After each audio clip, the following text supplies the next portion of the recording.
Hello दोस्तों, स्वागत करते हैं जी ਤੁਹਾਡਾ ਆਪਣੇ ਇਸ YouTube ਚੈਨਲ ਜਿਸ ਦਾ ਨਾਮ ਹੈ ਜੀ ਸਟੱਡੀ ਇਨਸਾਈਡਰ। ਅੱਜ ਦੀ ਆਪਣੀ ਵੀਡੀਓ ਦੇ ਵਿੱਚ ਆਪਾਂ ਡਿਸਕਸ ਕਰਨਾ ਜੀ ਸੀਟੈਟ 2020 30 प्रीवियस ईयर MCQs कराएंगे जी। आप एक चैप्टर रहेगा, चैप्टर का नेम की रहेगा जी structure of atom. Structure of atom के आप 30 most important previous year based MCQs करांगे। जिस तरह कि तुम जानते हो सीटेट 2020 जिसकी अनाउंसमेंट ऑफिशियली नहीं हुई बट एक तरह की न्यूज़ के अकॉर्डिंग आपको सारे ने CBSE बोर्ड को दस दिता है कि 5 जुलाई 2020 में ही थोड़ा जो एग्जाम है वो कंडक्ट किया जाएगा।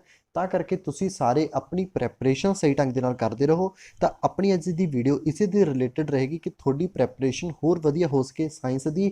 ਜੇ ਤੁਸੀਂ ਸਾਇੰਸ ਦਾ ਸੀਟੈਟ 2020 ਦਾ ਐਗਜ਼ਾਮ ਹੈ ਜੋ ਦੇਣਾ ਚਾਹੁੰਦੇ ਹੋ ਤਾਂ ਬੈਸਟ ਕੁਐਸਚਨ ਆਪਾਂ ਡਿਸਕਸ ਕਰਾਂਗੇ। ਸਾਰਿਆਂ ਨੂੰ ਆਲ ਦਾ ਬੈਸਟ ਹੈ। ਇਸ ਦੀ ਪ੍ਰੈਪਰੇਸ਼ਨ ਹੈ ਜੋ ਸਹੀ ਢੰਗ ਦੇ ਨਾਲ ਤੁਸੀਂ ਕਰਦੇ ਰਹੋ, ਤੁਹਾਡੇ ਕੋਲ ਇੱਕ ਤਰ੍ਹਾਂ ਦੀ ਓਪਰਚੁਨਿਟੀ ਹੈ ਬਹੁਤ ਵਧੀਆ ਤੇ ਕਿ ਤੁਸੀਂ ਸਾਰੇ ਇਸ ਐਗਜ਼ਾਮ ਨੂੰ ਕਲੀਅਰ ਕਰ ਸਕਦੇ ਹੋ। ਜਿਸ ਤਰ੍ਹਾਂ ਕਿ ਤੁਸੀਂ ਜਾਣਦੇ ਹੋ ਮੇ ਵੀ ਹੁਣ ਇਸ ਟਾਈਮ हो सकता है सारे जिन्ने भी कैंडीडेट ने मे भी हो सकता है नहीं दे सकणगे इस बार एग्जाम। तां करके जो भी इस एग्जाम नूं दे रहे हैं, ठीक है, जिन्होंने एग्जाम भरिया होया दैन सारे ने एग्जाम की प्रैपरेशन सही ढंग नाल करके इसकी तैयारी वधिया करके फिर देना। तुसीं ने इस एग्जाम नूं क्लीयर करना, मोटिव तुसीं ने यही रखना है। अज दी अपनी वीडियो नूं आपां स्टार्ट करते हैं जी, जिस दे विच आपां जिस तरह तुसीं देख सकते हो इसके 30 most important previous year MCQs based question करांगे जो कि स्ट्रक्चर ऑफ एटम, ठीक है जी। किहड़े चैप्टर रहेगा इस दे विच स्ट्रक्चर ऑफ एटम, ठीक है जी। अज के अपने क्वेश्चन ने जो उन्होंने शुरू कर दिया। तो वीडियो में लाइक और शेयर जरूर करना जिन्हें भी इस वीडियो में देख रहे हैं एंड इसनों जिन्हें भी हो सकता है तो कमेंट करके भी दसना थोड़ा किदां दी लगी ताकि आप होर इस दे रिलेटेड वीडियोज़ बनाइए एंड अपनी प्रैपरेशन साइंस की पूरी सबजैक्ट वाइज क्योंकि आप काफ़ी टाइम थोड़े को पिया है इसकी प्रैपरेशन अपने सही ढंग नाल करनी है, ठीक है जी। इस तरह अज की अपनी वीडियो में शुरू करते हैं। सब तो पहला क्वेश्चन डिस्कस करना जी अपने। सब तो फर्स्ट क्वेश्चन की गिवन है जी थोनों। फर्स्ट क्वेश्चन देखो की गिवन है जी the tiny particles which cannot be broken are called जे वो किहड़े पार्टिकल ने जिन्होंने तुसी होर ब्रेक नहीं कर सकते, ठीक है जी। ऑप्शन की है जिस तरह तुसी देख सकते हो एलीमेंट, एटम्स, मॉलिक्यूल और नन ऑफ दीज है। देखो जो आप गल करिए एटम्स की, जिन्ने भी एटम्स होंगे ठीक है वो सब तो जिन्ने भी आप जे गल करिए सब तो छोटी इकाई है, सब तो एक छोटी यूनिट है, ठीक है। सब तो छोटी यूनिट है। छोटी छोटी यूनिटा मिला के ही की बनता है जी एक पूरा एलीमेंट बनता है, ठीक है। एक एलीमेंट नूं मिला के पूरा की बनते जी अगे मॉलिक्यूल्स बनते हैं, ठीक है। तो अपने को सब तो छोटी इकाई किहड़ी बन जाती है, छोटा यूनिट सब तो किहड़ा जी एटम्स है जिसनूं तुसीं होर ज़्यादा ब्रेक नहीं कर सकते, ठीक है। ये चीज़ ने ध्यान रखनी है। तो ऑप्शन की आएगी इसकी ए ऑप्शन बी ऑप्शन आएगी जी एटम्स जो कि राइट होएगी जिसनूं तुसीं होर ज़्यादा ब्रेक नहीं कर सकते। सब तो छोटी यूनिट है जिसनूं तुसीं होर अगे फर्दर ब्रेक नहीं कर सकते, ठीक है। इसी दे नाल नाल अपना दूसरा क्वेश्चन है जी अज दा the number of basic particles constituting an atom is number of basic particle जो एटम जिसका बनया होंगे, ठीक है। एक एटम है, ठीक है, एक एटम है अपने को एक किहड़े किहड़े एलीमेंट कॉन्स्टिट्यूट्स तो लैके मिल के बनया होंगे वो आप गल करनी है। देखो एक चीज़ की होंगी तुहानूं पता है की होंगे जी अपने को न्यूक्लियस, ठीक है। न्यूक्लियस के विच दो जो पार्टिकल्स होंगे किहड़े किहड़े, एक तो प्रोटोन होंगे जी पॉजिटिव चार्ज वाला, एक न्यूट्रॉन होंगे न्यूट्रल, ठीक है। एंड जो आप गल करिए आउटर मोस्ट जो शैल होंगे ने उन्होंने कौन रिवॉल्व करता है, उन्होंने इलैक्ट्रॉन ने जो वो रिवॉल्व करते हैं। तो अपने को गल की आ जाती है दैन इन्होंने तीनों चीज़ों electron plus proton plus neutron इन्होंने तीनों मिला के की बनता जी अपने को एटम बनता है, ठीक है। तो करके जो आप हम ऑप्शन के देखिए तो अपने को की हो जाएगा the basic number of particles constituting an atom is किन्ने नंबर ने 1 2 3, तो 3 इज द राइट आंसर आ जाएगा। तो बी ऑप्शन इसका ठीक हो जाएगा, ठीक है जी। इसका बी ऑप्शन की हो जाएगा, बिल्कुल ठीक हो जाएगा। तुम इसनूं देख सकते हो। तो आंसर क्या आएगा इसका बी। इसी तरह थर्ड क्वेश्चन देखते हैं जी आप। क्वेश्चन नंबर है जी अपने को थर्ड।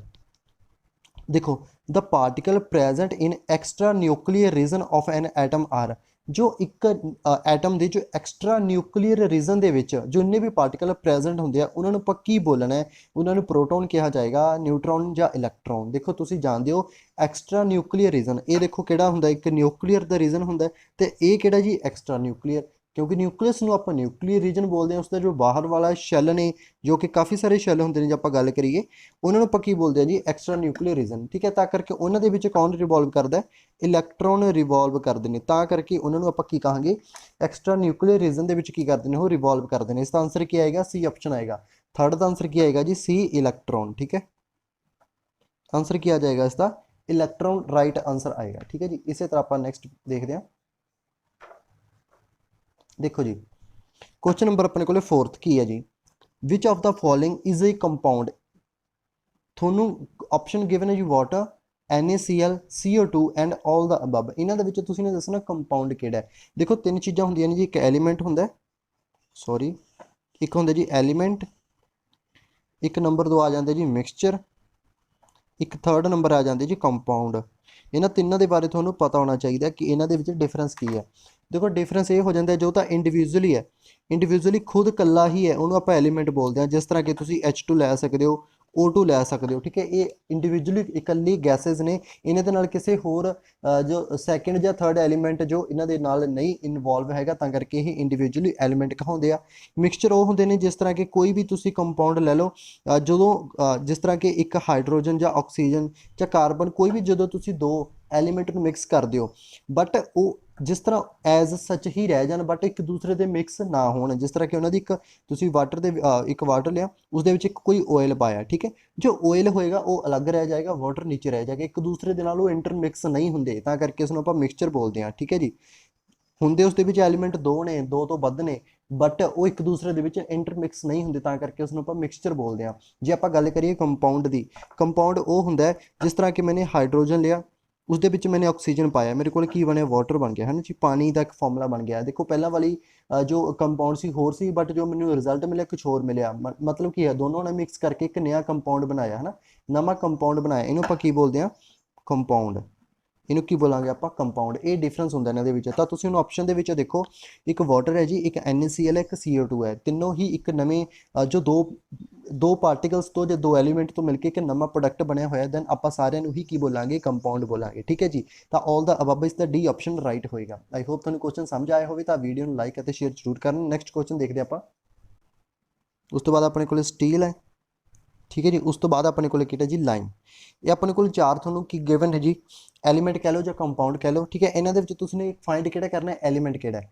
ਦੇਖੋ ਆਕਸੀਜਨ, ਪਹਿਲਾਂ ਆਪਾਂ ਇਹਨਾਂ ਦੇ ਜੀ ਫਾਰਮੂਲੇ ਲਿਖੇ, ਆਕਸੀਜਨ ਹੈ ਜੀ, ਇਹ ਆਕਸੀਜਨ ਕਿਤੋਂ ਮਿਲ ਕੇ ਬਣਦੀ ਹੈ, ਆਕਸੀਜਨ ਤੋਂ ਮਿਲ ਕੇ ਬਣਦੀ ਇੱਕ ਇੰਡੀਵਿਜੂਅਲ ਐਟਮ ਹੈ, ਠੀਕ ਹੈ। ਸਭ ਤੋਂ ਪਹਿਲੀ ਗੱਲ ਆਪਾਂ ਇਹ ਆਪਣੇ ਕੋਲੇ ਐਲੀਮੈਂਟ ਹੋਏਗਾ, ਦੇਖੋ ਆਪਸ਼ਨ ਤਾਂ ਠੀਕ ਹੋ ਜਾਏਗੀ। ਬਟ ਜੇ ਆਪਾਂ ਇਹਨਾਂ ਦੇ ਬਾਰੇ ਡਿਸਕਸ ਕਰੀਏ ਤਾਂ ਬਰਾਸ ਦਾ ਫਾਰਮੂਲਾ ਕੀ ਰਹਿੰਦਾ ਜੀ, ਬਰਾਸ ਦਾ ਫਾਰਮੂਲਾ ਤੁਸੀਂ ਦੇਖ ਸਕਦੇ ਹੋ ਕੀ ਹੋਏਗਾ, Cu3Zn2। ਕਾਪਰ ਐਂਡ ਜਿੰਕ ਦਾ ਕੀ ਹੁੰਦਾ ਜੀ, ਇਹ ਮਿਕਸਚਰ ਹੁੰਦਾ ਹੈ। ਕਾਪਰ ਐਂਡ ਜਿੰਕ ਦੋਨੋਂ ਮਿਲ ਕੇ ਆਪਣੀ ਬੈਲੈਂਸੀ ਦੇਖ ਕੇ ਉਹ ਜਦੋਂ ਇੱਕ ਦੂਸਰੇ ਨਾਲ ਮਿਕਸ ਹੁੰਦੇ ਨੇ, ਦੈਨ ਇੱਕ ਬਰਾਸ ਨਵਾਂ ਇੱਕ ਕੰਪਾਊਂਡ ਬਣ ਜਾਂਦਾ ਹੈ, ਠੀਕ ਹੈ। Cu3Zn2 ਇਸ ਦਾ ਕੈਮੀਕਲ ਫਾਰਮੂਲਾ, ਤਾਂ ਕਰਕੇ ਇੱਕ ਕੰਪਾਊਂਡ ਹੈ, ਨਾ ਕਿ ਇਹ ਐਲੀਮੈਂਟ, ਨਾ ਹੀ ਇਹ ਮਿਕਸਚਰ ਹੈ। ਤਾਂ ਕੀ ਬਣ ਜਾਂਦਾ ਜੀ, ਇਹ ਕੰਪਾਊਂਡ ਬਣ ਜਾਂਦਾ ਆਪਣੇ ਕੋਲ। ਇਹ ਚੀਜ਼ ਤੁਸੀਂ ਨੇ ਧਿਆਨ ਰੱਖਣੀ ਹੈ, ਠੀਕ ਹੈ। ਇਹ ਕੀ ਬਣ ਗਿਆ ਆਪਣੇ ਕੋਲ, ਕੰਪਾਊਂਡ ਬਣ ਗਿਆ। ਇਸੇ ਤਰ੍ਹਾਂ ਜੇ ਆਪਾਂ ਸਟੀਲ ਦੀ ਗੱਲ ਕਰੀਏ, ਸਟੀਲ ਦੇ ਵਿੱਚ ਕੀ ਹੁੰਦਾ ਜੀ, ਇੱਕ ਤਾਂ ਆਇਰਨ ਹੁੰਦਾ, ਆਇਰਨ ਦੇ ਕਾਰਬਨ ਦੇ ਨਾਲ ਮਿਕਸਡ ਹੁੰਦਾ, ਮਿਕਸਚਰ ਤੋਂ ਬਾਅਦ ਇਸ ਦੇ ਵਿੱਚ ਇੱਕ ਕ੍ਰੋਮੀਅਮ ਐਡ ਕੀਤਾ ਜਾਂਦਾ ਹੈ, ਕ੍ਰੋਮੀਅਮ ਐਡ ਕੀਤਾ ਜਾਂਦਾ ਹੈ, ਠੀਕ ਹੈ। ਆਇਰਨ, ਕਾਰਬਨ ਤੇ ਕ੍ਰੋਮੀਅਮ ਤਿੰਨਾਂ ਦਾ ਮਿਕਸਚਰ ਜਦੋਂ ਬਣਦਾ ਤਾਂ ਕੀ ਬਣਦਾ ਆਪਣੇ ਕੋਲ, ਸਟੀਲ ਬਣਦਾ ਹੈ। ਦੇਖੋ ਸਟੀਲ ਵੀ ਇੱਕ ਆਇਰਨ ਹੀ ਹੁੰਦਾ, ਬਟ ਉਹਦੇ ਵਿੱਚ ਹੋਰ ਇੱਕ ਇੰਪਿਓਰਿਟੀਜ਼ ਹੁੰਦੀਆਂ ਨੇ, ਇੱਕ ਕਾਰਬਨ ਇੰਪਿਓਰਿਟੀ, ਇੱਕ ਕ੍ਰੋਮੀਅਮ ਦੀ ਇੰਪਿਓਰਿਟੀ। ਜਦੋਂ ਇੱਕ ਆਇਰਨ ਦੇ ਨਾਲ ਮਿਲ ਲੈਂਦੇ ਨੇ, ਉਹ ਕੀ ਬਣਾ ਲੈਂਦੇ ਨੇ ਜੀ, ਸਟੀਲ ਬਣਾਉਂਦੇ ਆ। ਤਾਂ ਇਹ ਚੀਜ਼ ਦਾ ਧਿਆਨ ਰੱਖਣਾ, ਕੀ ਬਣ ਜਾਂਦਾ ਆਪਣੇ ਕੋਲੇ, ਸਟੀਲ ਬਣ ਜਾਂਦਾ ਹੈ। ਇਸੇ ਤਰ੍ਹਾਂ ਲਾਈਮ ਦਾ ਫਾਰਮੂਲਾ ਤੁਸੀਂ ਜਾਣਦੇ ਹੀ ਹੋ, CaO, ਕੈਲਸ਼ੀਅਮ ਆਕਸਾਈਡ, ਇਹਨੂੰ ਆਪਾਂ ਲਾਈਮ ਬੋਲਦੇ। ਕੈਲਸ਼ੀਅਮ ਤੇ ਆਕਸੀਜਨ ਜਦੋਂ ਮਿਲਦੇ ਇੱਕ ਲਾਈਮ ਵਾਟਰ ਬਣਦਾ, ਇੱਕ ਲਿਕੁਇਡ ਬਣਦਾ, ਉਸਨੂੰ ਆਪਾਂ ਲਾਈਮ ਬੋਲਦੇ ਹਾਂ। ਲਾਈਮ ਵਾਟਰ ਵੀ ਉਸਨੂੰ ਬੋਲ ਸਕਦੇ ਹੋ, ਤਾਂ ਕਰਕੇ ਇਹ ਵੀ ਇੱਕ ਕੰਪਾਊਂਡ ਹੈ। ਤਾਂ ਇਹ ਤਿੰਨੋਂ ਕੀ ਬਣ ਜਾਂਦੇ ਨੇ, ਕੰਪਾਊਂਡ। ਸਿਰਫ ਆਕਸੀਜਨ ਕੀ ਬਣ ਜਾਂਦਾ ਜੀ, ਐਲੀਮੈਂਟ। ਤਾਂ ਆਪਣੇ ਕੋਲੇ ਆਪਸ਼ਨ ਕਿਹੜਾ ਆਏਗਾ ਜੀ, ਇਹ ਆਪਸ਼ਨ ਠੀਕ ਹੋਏਗਾ। ਆਈ ਹੋਪ ਤੁਸੀਂ ਦੇਖ ਰਹੇ ਹੋਵੋਗੇ ਇਸ ਦੇ ਵਿੱਚ ਇਹ ਆਪਸ਼ਨ ਕੀ ਹੋਏਗਾ, ਠੀਕ ਹੋਏਗਾ। ਇਸੇ ਤਰ੍ਹਾਂ ਆਪਣਾ ਨੈਕਸਟ ਕੁਐਸਚਨ ਹੈ ਜੀ 6th। ਨੈਕਸਟ ਕੁਐਸਚਨ ਹੈ ਜੀ ਆਪਣੇ ਕੋਲੇ 6th ਕੁਐਸਚਨ ਨੰਬਰ ਦੇਖੋ। ਇਹ ਕੀ ਕਹਿੰਦਾ ਜੀ, the element which has its outer shell full is chemically ਕੀ ਹੋਏਗਾ, ਉਹ ਐਲੀਮੈਂਟ, ਠੀਕ ਹੈ ਜੀ, ਉਹ ਐਲੀਮੈਂਟ ਜਿਸ ਦਾ ਆਊਟਰਮੋਸਟ ਜੋ ਸ਼ੈਲ ਹੁੰਦਾ ਉਹ ਪੂਰਾ ਭਰਿਆ ਹੋਇਆ, ਉਹ ਫਿਲਡ ਹੈ ਪੂਰਾ, ਠੀਕ ਹੈ। ਉਸਨੂੰ ਤੁਸੀਂ ਕੀ ਕਰੋਗੇ ਵੀ ਉਹ ਕਿਉਂ ਰਿਐਕਟਿਵ ਹੋਏਗਾ, ਸਭ ਤੋਂ ਜ਼ਿਆਦਾ ਰਿਐਕਟ ਕਰੇਗਾ, ਜਾਂ ਫਿਰ ਉਹ ਕੀ ਹੋਏਗਾ, ਬਹੁਤ ਜ਼ਿਆਦਾ ਘੱਟ ਐਵਰੇਜ ਰਿਐਕਟਿਵ ਹੋਏਗਾ, ਇਨਰਟ ਹੋਏਗਾ। ਇਨਰਟ ਦਾ ਮਤਲਬ ਕਰੇਗਾ ਹੀ ਨਹੀਂ, ਕਿਸੇ ਨਾਲ ਰਿਐਕਟ ਹੀ ਨਹੀਂ ਕਰੇਗਾ। ਦੇਖੋ ਆਪਾਂ ਇਸ ਨੂੰ ਡਾਇਰੈਕਟ ਦੇਖਦੇ ਹਾਂ, ਇਹ ਇੱਕ ਨਿਊਕਲੀਅਸ ਹੈ, ਇਹ ਮੇਰੇ ਕੋਲ ਕੋਈ ਐਟਮ ਹੈ, ਇਹਦੇ ਵਿੱਚ ਦੇਖੋ ਆਪਾਂ ਦੋ ਸ਼ੈਲ ਲਏ ਆ, ਠੀਕ ਹੈ। ਉਸ ਤੋਂ ਬਾਅਦ ਦੇਖੋ ਇਸ ਸਭ ਤੋਂ ਪਹਿਲੇ ਸ਼ੈਲ 'ਚ 2 ਇਲੈਕਟ੍ਰੋਨ ਹੁੰਦੇ ਨੇ, ਉਸ ਤੋਂ ਬਾਅਦ ਕਿੰਨੇ ਹੁੰਦੇ ਨੇ, 3 4 5 6 7 8, ਹੈ ਨਾ। ਦੂਸਰੇ 'ਚ 8 ਹੁੰਦੇ ਆ, ਠੀਕ ਹੈ। ਇਹ ਆਪਣੇ ਕੋਲ ਨਿਊਕਲੀਅਸ ਹੈ। ਤਾਂ ਦੇਖੋ ਪਹਿਲੇ 'ਚ 2 ਫਿਲ ਨੇ, ਦੂਸਰੇ 'ਚ 8 ਫਿਲ ਨੇ। ਤਾਂ ਇਹਦੇ ਕੋਲ ਕੀ ਹੈ, ਆਊਟਰਮੋਸਟ ਜੋ ਸ਼ੈਲ ਹੈ ਉਹ ਕੀ ਹੈ ਜੀ, ਉਹ ਫਿਲਡ ਹੈ, ਉਹ ਕੀ ਹੈ ਜੀ, ਫਿਲਡ ਹੈ ਨਾ ਪੂਰਾ। ਤਾਂ ਕਰਕੇ ਇਹਨੂੰ ਦੇਖੋ ਕਿਸੇ ਹੋਰ ਇਲੈਕਟ੍ਰੋਨ ਦੀ ਜ਼ਰੂਰਤ ਨਹੀਂ ਹੈ, ਕਿ ਇਹ ਕੋਈ ਵੀ ਐਲੀਮੈਂਟ ਕਿਸੇ ਵੀ ਦੂਸਰੇ ਐਲੀਮੈਂਟ ਜਾਂ ਕੰਪਾਊਂਡ ਨਾਲ ਉਦੋਂ ਰਿਐਕਟ ਕਰਦਾ ਹੈ ਜਦੋਂ ਉਸ ਨੂੰ ਕਿਸੇ ਇਲੈਕਟ੍ਰੋਨ ਦੀ ਜਾਂ ਪੋਜ਼ਿਟਰੋਨ ਦੀ ਜ਼ਰੂਰਤ ਹੁੰਦੀ ਹੈ। ਇਸ ਨੂੰ ਕਿਸੇ ਵੀ ਇਲੈਕਟ੍ਰੋਨ ਜਾਂ ਪੋਜ਼ਿਟਰੋਨ ਦੀ ਜ਼ਰੂਰਤ ਨਹੀਂ ਹੈ ਕਿਉਂਕਿ ਇਸ ਦਾ ਆਊਟਰ ਮੋਸਟ ਸ਼ੈਲ ਹੈ ਜੋ ਭਰਿਆ ਹੋਇਆ ਹੈ, ਤਾਂ ਕਰਕੇ ਇਹ ਕਿਸੇ ਦੇ ਨਾਲ ਰਿਐਕਟ ਨਹੀਂ ਕਰੇਗਾ। ਠੀਕ ਹੈ, ਜਿਸ ਤਰ੍ਹਾਂ ਕਿ ਆਪਾਂ ਗੱਲ ਕਰੀਏ ਜੇ ਆਪਣੇ ਕੋਲੇ ਕਿਸੇ ਚੀਜ਼ ਦੀ ਜ਼ਰੂਰਤ ਨਹੀਂ ਹੈ, ਆਪਾਂ ਕਿਸੇ ਵੀ ਹੋਰ ਪਰਸਨ ਨੂੰ ਆਪਾਂ ਨਹੀਂ ਬੁਲਾਵਾਂਗੇ, ਜਾਂ ਤੁਸੀਂ ਬੋਲ ਸਕਦੇ ਹੋ ਕਿ ਐਗਜ਼ਾਮਪਲ ਦੇ ਤੌਰ ਤੇ ਆਪਾਂ ਨੂੰ ਕਿਸੇ ਚੀਜ਼ ਦੀ ਜ਼ਰੂਰਤ ਨਹੀਂ ਹੈ, ਆਪਣੇ ਕੋਲੇ ਖੁਦ ਹੈਗੀ ਹੈ, ਦੈਨ ਇਹ ਕਿਸੇ ਹੋਰ ਦੇ ਨਾਲ ਰਿਐਕਟ नहीं करेगा। तो ये की हो जाता जी केमिकली इनर्ट हो जाएगा। ठीक है, केमिकली की हो जाएगा इनर्ट हो जाएगा। ठीक है, तो आंसर क्या आएगा इसका सी ऑप्शन आएगा। तुम देख सकते हो 6th का सी ऑप्शन आ जाएगा। ठीक है, इसी तरह आउट 7th क्वेश्चन है जी। देखो 7th क्वेश्चन की है जी, देखो out of the following the inert gas is, जो out of the following inert gas की केड़ी होएगी इन्हां दे विचों। देखो इनर्ट गैस एक तुहानूं पता 18वां ग्रुप है। ठीक है, पीरियोडिक टेबल दे विच ऑक्सीजन नहीं है, हाइड्रोजन भी नहीं है, तो आर्गन आ जाएगा इसका आंसर। ठीक है जी, आर्गन जिसनूं AR लिखते हैं, ये की है जी एक। ठीक है जी, नोबल गैस भी इसनूं बोल सकते हो, इसनूं इनर्ट गैस भी बोल सकते हो। 18वां ग्रुप होंगे जी, ये सब तो लास्ट ते होंगे ने। ठीक है, एक कॉलम दे विच जिन्होंने आप नोबल गैस बोलते हैं। ठीक है, इसी तरह इसका आंसर की आ जाएगा सी आ जाएगा 7th का। 8th की गल करिए जी आप, 8th नंबर क्वेश्चन है जी। देखो name the person who invented atomic number. Atomic number की इन्वेंशन किसने की? अटोमिक नंबर की इन्वेंशन किसने की सी? देखो फराडे हो जाता है, चैडविक, आइंस्टाइन और मॉजले। इन्हों के विचों किसने जो उसकी इन्वेंशन की सी? देखो फराडे ने इलैक्ट्रोमैगनैटिक ते जो इलैक्ट्रोमैगनेटिज्म की गल की सी। ठीक है, इसी तरह चैडविक ने देखो न्यूट्रॉन की खोज की सी। आइंस्टाइन ने देखो टाइम रिलेटिविटी जो कि अपने प्रिंसीपल दिता सी, जां तुसीं गल कर सकते हो थोनों E=mc² जो एक इक्वेशन है। ठीक है, वो अपने गिवन की सी। उस तो बाद मॉजले रह जाता जिसने अटोमिक नंबर की खोज की है। ठीक है, ये तुसीं ने याद करना, डी ऑप्शन इसका आएगा। मॉजले ने इसकी की सी इन्वेंशन। ठीक है जी, मॉजले। तो ये आंसर तुसीं ने इहदा याद करना है। तो आंसर क्या आएगा इसका? डी ऑप्शन आएगा। इसी तरह 9th क्वेश्चन देखते हैं आप। उस तो बाद देखो जी question number 9, as we move away from the nucleus the energy of orbit की होएगी? जो एनर्जी होंगी ऑर्बिट की, जिमें जिमें तुसीं देखो ये एक एटम हो जाता है। ठीक है जी, आप इसनूं बनाइए काफ़ी सारे जो आप इहदी ऑर्बिट लैने आ। ठीक है जी, ये देखो जिमें जिमें तुसीं एक न्यूक्लियस तो दूर जाई जा रहे हो। ठीक है, जो ऑर्बिट आ रहे हैं, नवे नवे ऑर्बिट जो आ रहे हैं, उन्होंने जो एनर्जी बढ़ेगी या घटेगी, ये अपने को क्वेश्चन है। या रिमेन अनचेंज्ड, मतलब वो चेंज ही नहीं होगी। देखो बिल्कुल भी ये नहीं है। जिमें जिमें देखो हर एक ऑर्बिट का अपना अलग पाथ है, तो न्यूक्लियस के नेड़े है या दूर है ना, वो अकॉर्डिंग इन्हों की एनर्जी तो चेंज होती है। बट बढ़ेगी या घटेगी आप वो गल करते हैं। देखो ये की होंगे ने जी, मीनस पॉजिटिव चार्ज होंगे और बाहर नैगेटिव चार्ज होंगे। देखो पॉजिटिव तो नैगेटिव चार्ज ये जो ये शैल है, ये इलैक्ट्रॉन तो यदा पॉजिटिव चार्ज एक दूसरे नाल इंटरैक्ट करते, तां करके इन्हों दोनों की एनर्जी इन्नी ज़्यादा नहीं होंगी जिन्नी एक स्टेबल शैल की होएगी। देखो स्टेबल नहीं है ना, इतने इंटरैक्शन बहुत ज़्यादा एक दूसरे की, ये इनू खिंचेगा। ठीक है, ये अपने वाल खिंचेगा, इनू अपने वाल खिंचेगा, तां करके एक तरह के अनस्टेबल ने, तां करके दी एनर्जी इन्नी ज़्यादा नहीं होंगी। एनर्जी उसकी ज़्यादा होंगी है जो बिल्कुल स्टेबल ने। तां करके जिमें जिमें तुसीं दूर जाई जाते हो, ਜਾਂ ਇਹਦਾ इलैक्ट्रॉन आ जाता, ਜਾਂ ਇਹਦਾ इलैक्ट्रॉन ਜਾਂ ਇਹਦਾ ਜਾਂ फर्दर किसी होर शैल का, तो उन्होंने जो एक तरह की इंटरैक्शन है या अट्रैक्शन है वो घटती जाती है। तां करके इन्हों की अट्रैक्शन घट रही है, दैन स्टेबिलिटी की जा रही है, वध रही है। जो स्टेबिलिटी वध रही है तो उन्होंने एनर्जी भी की करेगी, वो वधेगी, तो इनक्रीज़ होएगी उन्होंने एनर्जी जिमें जिमें तुसीं ठीक है दूर जा रहे हो, अवे फ्रॉम द न्यूक्लियस जा रहे हो। दैन यही पूछा गया अवे फ्रॉम द न्यूक्लियस जो तुसीं जाने हो, एनर्जी ऑफ ऑर्बिट की होएगी? इनक्रीज़ होएगी। दैन ऑप्शन की आएगा जी अपने को बी ठीक होएगा। तो बी दे विच की लिखा हुआ है? बदना लिखा हुआ है इनक्रीजेस। इसी तरह क्वेश्चन नंबर 10 आ जाता जी, क्वेश्चन नंबर 10 आ जाता है। ठीक है, आप सारे डिस्कस करने इस वीडियो के 30 क्वेश्चन।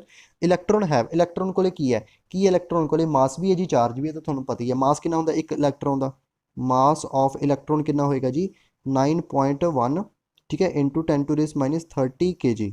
ठीक है, ये तुसीं ने याद करना। तो यदा जो चार्ज होएगा वो कितना होएगा? Charge of electron is equal to -1.6 into 10⁻19 coulomb. ठीक है जी, ये तुसीं ने याद करना, कूलम आएगा कला। तो ये तुसीं ने याद करना, चार्ज ऑफ इलैक्ट्रॉन भी याद करना तुसीं ने, इसी तरह इसका मास भी याद करना। इसी तरह नैक्सट क्वेश्चन दोनों होने के ऑप्शन आएगा इसका डी। ठीक है जी, mass and charge both. Which is not matter, इन्होंने विचों मैटर कौन नहीं है? देखो एयर मैटर वो होंगे जिसका कोई भार ना हो, जिसका कोई मास ना हो, या उसका कोई वेट ना हो। ठीक है जी, तां करके एयर का भी वेट होंगे, सैंड का भी वेट होंगे, वेपर्स होंगे, ਉਹਨਾਂ ਦਾ ਵੀ weight ਹੁੰਦਾ ਹੈ, ਬਟ ਸਿਰਫ ਇਲੈਕਟ੍ਰਿਸਿਟੀ ਹੈ ਜਿਸ ਦਾ ਕੋਈ weight ਨਹੀਂ ਹੁੰਦਾ। ਇਹ ਤਾਂ ਤੁਹਾਨੂੰ ਪਤਾ ਹੀ ਹੈ, ਇਲੈਕਟ੍ਰਿਸਿਟੀ ਇਸ ਤਰ੍ਹਾਂ ਨਹੀਂ ਹੁੰਦੀ ਕਿ ਆਪਾਂ 1 ਕਿਲੋ ਜਾਂ 2 ਕਿਲੋ ਲੈ ਆਈਏ। ਇਲੈਕਟ੍ਰਿਸਿਟੀ ਹੁੰਦੀ ਹੈ, ਉਸਦੇ ਉੱਪਰ ਚਾਰਜ ਹੁੰਦਾ, ਠੀਕ ਹੈ, ਨੈਗੇਟਿਵ ਪੋਜ਼ਿਟਿਵ ਉਸਦੀ ਵੋਲਟੇਜ ਹੁੰਦੀ ਹੈ, ਠੀਕ ਹੈ, ਉਸਦੇ ਵਾਟ ਹੁੰਦੇ ਨੇ, ਦੈਨ ਉਸਦਾ ਕੋਈ ਮਾਸ ਨਹੀਂ ਹੁੰਦਾ ਇਲੈਕਟ੍ਰਿਸਿਟੀ ਦਾ। ਇਸੇ ਤਰ੍ਹਾਂ керосин ਆਇਲ ਕੀ ਹੋਏਗਾ, ਦੇਖੋ керосин ਆਇਲ ਇਜ਼ ਇੱਕ ਐਲੀਮੈਂਟ ਹੈ, ਕੰਪਾਊਂਡ ਹੈ, ਮਿਕਸਚਰ ਹੈ ਜਾਂ ਸੈਚੂਰੇਟਡ ਸੋਲੂਸ਼ਨ ਹੈ। ਦੇਖੋ ਜੋ керосин ਹੁੰਦਾ ਨਾ, ਜੋ керосин ਹੋਏਗਾ ਉਹ ਕੀ ਹੁੰਦਾ ਹੈ, ਉਹ ਕਿਸ ਦੇ ਦੁਆਰਾ ਕੀਤਾ ਜਾਂਦਾ, ਫਾਰਮਡ ਬਾਈ, ਠੀਕ ਹੈ, ਮਿਕਸਚਰ ਆਫ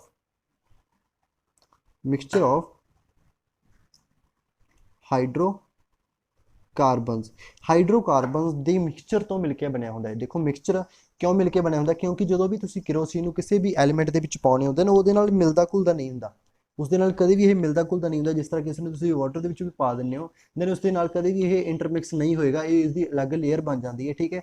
ਤਾਂ ਕਿ ਇਸੇ ਤਰ੍ਹਾਂ ਹੀ ਇਹਨਾਂ ਨੂੰ ਕਾਫੀ ਸਾਰੇ ਜੋ ਐਲੀਮੈਂਟ ਹੁੰਦੇ ਨੇ ਜਿਨ੍ਹਾਂ ਜੋ ਕਿ ਨੋਰਮਲ ਏਅਰ ਦੇ ਵਿੱਚ ਨਹੀਂ ਪ੍ਰੈਜ਼ੈਂਟ ਹੋ ਸਕਦੇ ਜਾਂ ਨਹੀਂ ਰੱਖੇ ਜਾ ਸਕਦੇ, ਜੋ ਅਨਸਟੇਬਲ ਹੁੰਦੇ ਨੇ ਨੋਰਮਲ ਏਅਰ ਦੇ ਵਿੱਚ, ਉਹਨਾਂ ਨੂੰ ਆਪਾਂ керосин ਦੇ ਵਿੱਚ ਪਾ ਕੇ ਰੱਖ ਦਿੰਦੇ ਹਾਂ।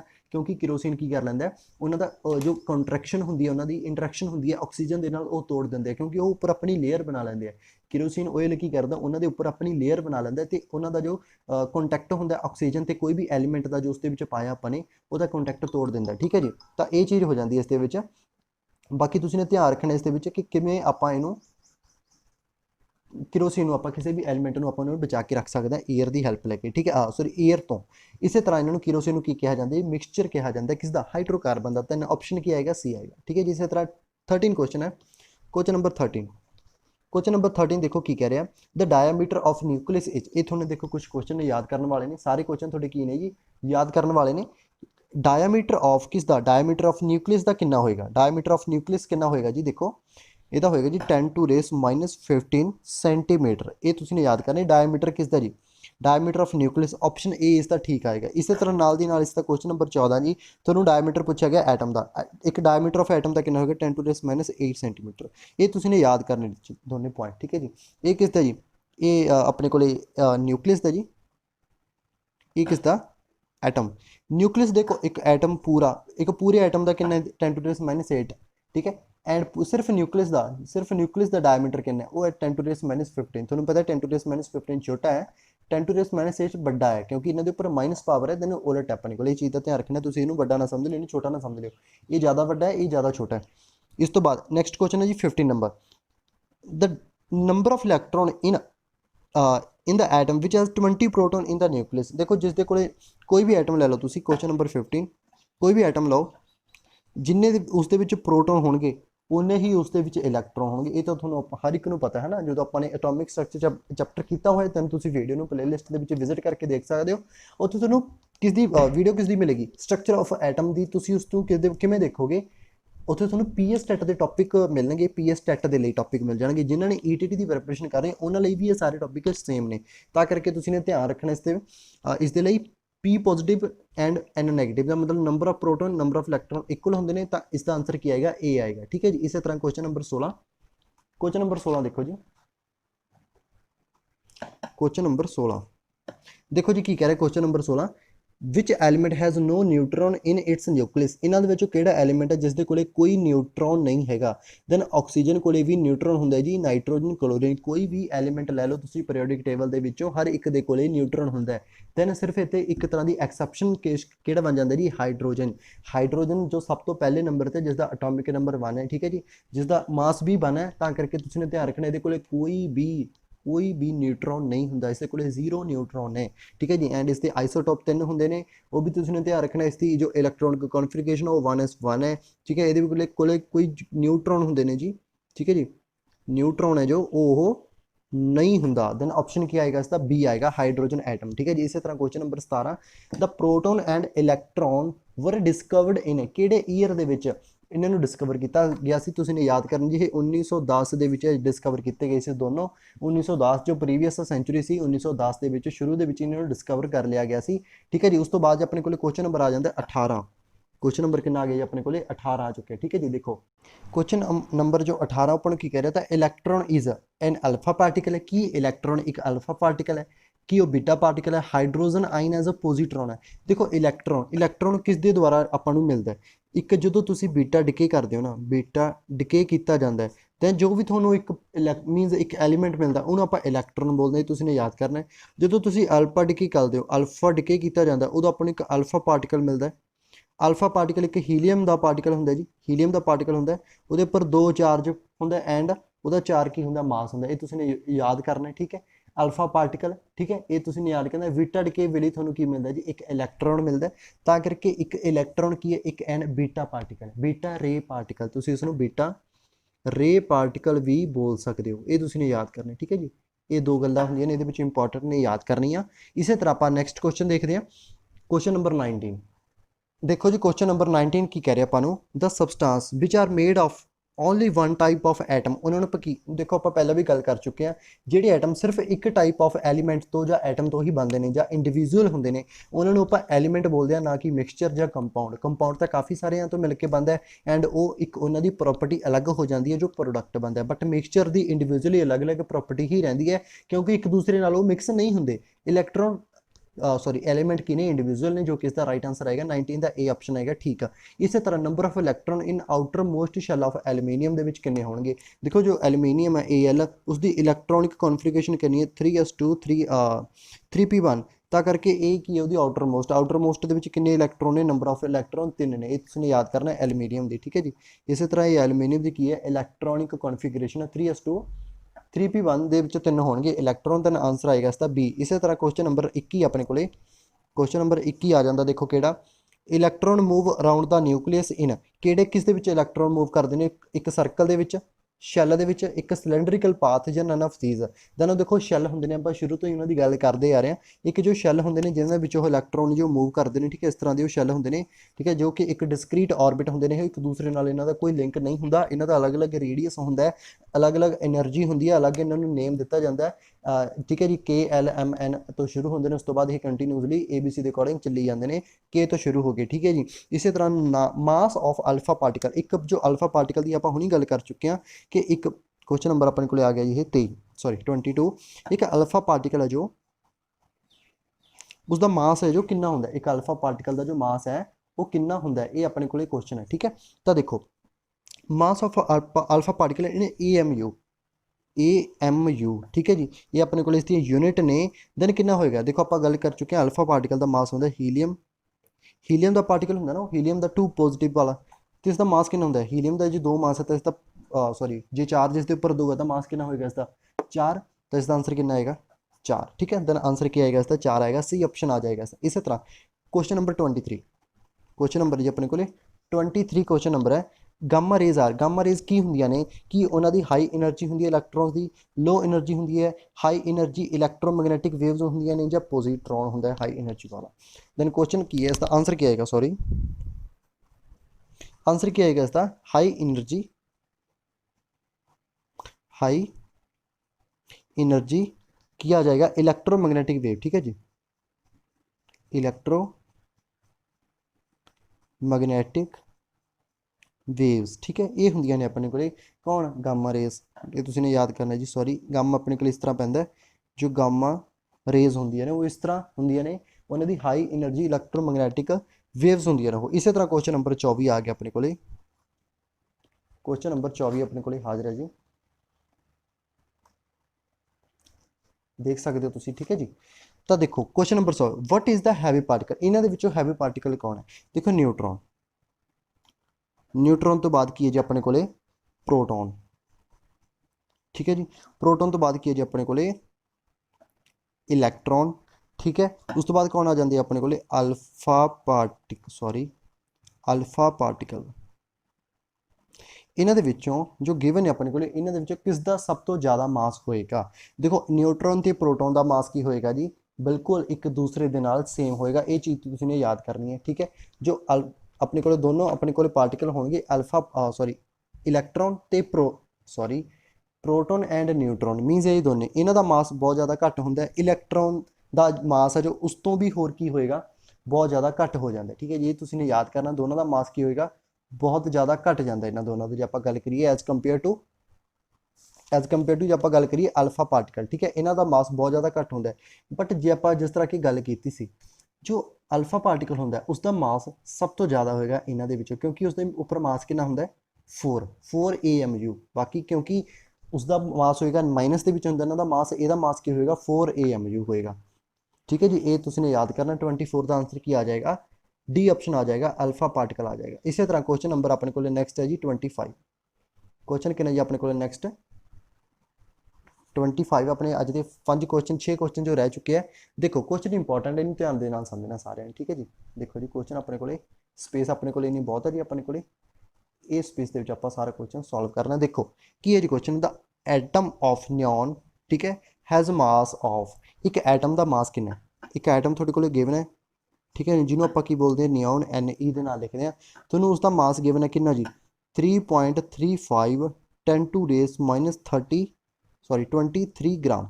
ये थोड़ा उसका मास गिवन है। तुसी ने की करना है, हाउ मैनी एटम, तुसी ने नंबर ऑफ एटम फाइंड करने ने, नंबर ऑफ एटम कि फाइंड करने ने 20 ग्राम ऑफ नियॉन के फाइंड करने। ये थोड़े को क्वेश्चन है, बहुत ईजी क्वेश्चन है, तुसी ने कुछ नहीं करना। देखो आप गल की कि 3.3 ग्राम गुना 10 की पावर 23 ग्राम थोड़ा गिवन है। किन्ने एटम का मास है, एक एटम का है ना। अपने नंबर ऑफ एटम फाइंड करने ने, तो नंबर ऑफ एटम आप इस साइड रखेंगे। ये किहदा मास है, सॉरी एक एटम का मास कितना गिवन है 3.35 इंटू 10⁻⁻23 ग्राम, क्योंकि अपने गिवन है ना ये एक एटम ऑफ नियॉन के मास का इन्ना गिवन है। दैन जे मैं इतों गल करा 1 ग्राम के किन्ने एटम होंगे, ये नीचे चला जाएगा ना 1/3.35 10⁻⁻23 नीचे चला गया ना, इधरों होया उधर 1 सी तो 1 के नीचे चला गया, मैं इतने 1 लेके आया। ਜਾਂ ਤੁਸੀਂ ਮੰਨ ਸਕਦੇ ਹੋ मैं इसे ਇਹਦੇ ਨਾਲ ਹੀ डिवाइड करता दोनों साइड। मैंने फाइंड करना मैंने 20 ग्राम का फाइंड करना है, मैंने 20 ग्राम का फाइंड करना ना, तो मैंने दोनों साइड 20 ਨਾਲ मल्टीप्लाई किया। देखो इतने 1 सी तो 20 आ गया, इतने कितना आ जाएगा 20 डिवाइड बाई 3.35 10⁻⁻23 ये आ गया ना। दैन इसका जो तुम इसको सॉल्व करोगे ना कितना आ जाएगा 5.9 इंटू 10⁻23 23 मीनस की है, ये एटम्स आ गए ना हम अपने को, इधर किसी एटम से ना अपने को, दैन ये भी किया जाएंगे एटम 5.9 इंटू 10⁻23 एटम होंगे 20 ग्राम ऑफ नियॉन के। ठीक है जी, हम देखो ऑप्शन देखो की ऑप्शन के मिलेगा थोनों, ये थोनों ऑप्शन के नहीं मिलेगा, तो इसका आंसर आएगा जी डी, नन ऑफ दीज। ठीक है जी, तो ध्यान दे रखना, इसका आंसर सी नहीं आएगा, 6.7 इंटू 10⁻23 नहीं आएगा किसी भी तरीके के नाल, इसका आंसर आएगा डी, क्योंकि 5.9 है तो 6.7 नहीं है। ठीक है, तो आंसर क्या आएगा इसका डी आएगा। इसी तरह आप नेक्स्ट क्वेश्चन देखते हैं जी 26। देखो जी क्वेश्चन नंबर अपने को 26 आ चुके हैं। ठीक है, तुम देख सकते हो 26 क्वेश्चन की होएगा, the charge on beta particle. देखो बीटा पार्टिकल जब बीटा रे केड़ी सी अपने को इलैक्ट्रॉन, जी तो अपने को जितों अपन एक इलैक्ट्रॉन मिलना सी, बट इलैक्ट्रॉन के उपर किहड़ा चार्ज होंदा नेगेटिव, तो बीटा रे के उपर किहड़ा चार्ज होएगा नेगेटिव होएगा। दैन इसका आंसर की आ जाएगा जी बी आंसर आएगा इसका। ठीक है, बी ऑप्शन आ जाएगा। इसी तरह क्वेश्चन नंबर है जी 27, आइंस्टाइन इक्वेशन इज कॉल्ड, या इज केड़ी होएगी इन्हां दे विचों, is equal to half MB square, is equal to MGH, half MC square या is equal to MC square. अपने शुरू के गल की सी कि आइंस्टाइन की जो इक्वेशन होंगी वो बोलती जी is equal to MC square. Energy का रिलेशन है जी मास के नाल, ये आइंस्टाइन ने दी सी इक्वेशन, ये तुसीं ने याद करनी है। इसी तरह question number 29, question number 29, the chemical behaviour of an atom is determined by it's, कि डिटरमाइन किया। देखो कैमिकल जी तो फिजिकल की गल करिए दैन आप एटॉमिक वेट भी दस सकते सी, उसका नंबर भी दस सकते सी, बट इन्होंने पूछी कुछ होर लिया, आपने पूछ लिया जिन्होंने कैमिकल बिहेवियर किसी भी एटम का किमें फाइंड करोगे, या किसी भी एटम का किमें डिटरमाइन करोगे। दैन उसका की होएगा जी इलैक्ट्रॉनिक स्ट्रक्चर, उसकी इलैक्ट्रॉनिक स्ट्रक्चर देखनी पएगी, नंबर ऑफ इलैक्ट्रॉन्स की होंगे, उन्होंने ट्रांजिशन की होएगी। ठीक है जी, अपन उसकी स्ट्रक्चर देखनी पएगी, कि स्ट्रक्चर कि देखनी पएगी जी इलैक्ट्रॉनिक। ठीक है जी, तो उससे तुम पूरा बिहेवियर दस सकते हो जी, कैमिकली बिहेवियर जो भी होएगा उसका। दैन क्वेश्चन नंबर आ जाएगा अपने को 30, जो कि अज का वीडियो का लास्ट क्वेश्चन है। साइज ऑफ न्यूक्लियस थोड़ा पूछ लिया कि साइज ऑफ न्यूक्लियस कितना होएगा, इस 30 क्वेश्चन का जो आंसर वो की होएगा थोड़े को, ये अज का लास्ट क्वेश्चन है जी। आंसर की होएगा इसका 10⁻⁻13 सॉरी 10⁻⁻13 कितना होएगा जी 13 अपने को सेंटीमीटर के आ जाता है। ठीक है, 10⁻⁻13 सेंटीमीटर होएगा इसका राइट आंसर। इस दे नाल अपने अज के क्वेश्चन ने हो जाते हैं खत्म।